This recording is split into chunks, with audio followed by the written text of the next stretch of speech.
Sonra burada müəllif qeyd edir ki, bu əsasla bağlı olan digər bir məsələ də, yəni uşaqlara kiçik yaşlarından ləqəb qoyulmasıdır, ləqəb verilməsidir. Bu bilirsiniz, belədir ki, əziz qardaşlar, bu ərəblərdə belə bir şey var.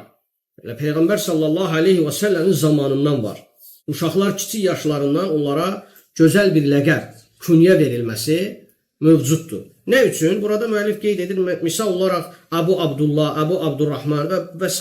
kimi gözəl adların qoyulması, ləqəblərin, künyələrin qoyulması daha yaxşıdır. Nə üçün? Çünki onlara bu şəkildə xitab olunması, bu şəkildə onların adlandırılması daha yaxşıdır. Niyə? Çünki deyir, o zaman deyir, onların deyir şəxsiyyətində bir növ güclənmə hissi yaranacaq.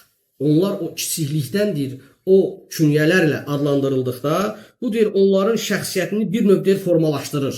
Və bu baxımdan da müəllif qeyd edir ki, bu künyələrin və ləqəblərin qoyulması daha yaxşıdır ki, yəni o uşaqlara pis və çirkin ləqəblər qoyulmamışdan əvvəl.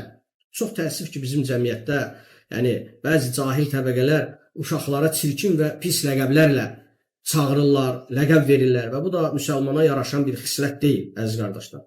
Fikir verirsiniz, ona görə də burada müəllif qeyd edir ki, yəni o pis və çirkin ləqəblər qoyulmamalıdır. Ondan çəkinmək lazımdır.